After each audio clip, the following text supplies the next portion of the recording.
I'll tell you something. You cannot go through it without leaning into it. But first, if you're into nervous system regulation, make sure to give it a follow. That's all I talk about. Feelings are a funny thing because sometimes they can feel so overwhelming that they can swallow you whole. So it makes sense that many of us want to avoid those feelings because they can be really, really intense, really, really overwhelming. When we do that, it takes a lot of energy to keep your feelings suppressed, to keep your feelings at bay. And B, we're missing on the messages that our body is trying to communicate to us through those feelings. Feelings are not these random things of the universe that just kind of show up.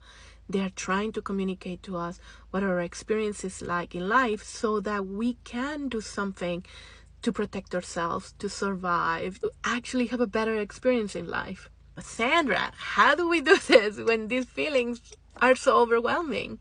That's where titration comes in. Titration is one of the main concepts in somatic experiencing. And what it means is we feel our feelings, we feel our sensation little by little, letting that activation that comes in from just coming in contact with that little bit of sensation, that little bit of feeling, kind of complete itself before we go back in. It would be the equivalent of you don't go and swim in the lake. You just kind of put your toe in a little bit just to see what that is like. And there are many ways you can titrate. So one of them, it is sharing this with another person. So you have two nervous systems to actually hold it. You focus on the sensations of your body rather than the thoughts that you're having, because the thoughts are like wood that keeps getting added to the fire, making it bigger and bigger and bigger. But a sensation is something you can observe, peak into activation, and then come down. The other one is noticing what that feels like in your body. And let's say, for example, that you feel a lot of tension in your stomach. You don't go there. You look for a place in your body that feels a little bit less tense.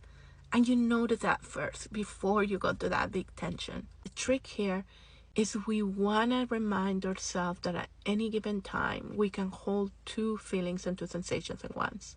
You can be thinking, this is really sad. I'm feeling the sadness in your chest, but you can also notice that your feet are really warm with the socks that you're wearing. Or you might be noticing a lot of tension in your stomach, but you might notice that your arms feel relaxed.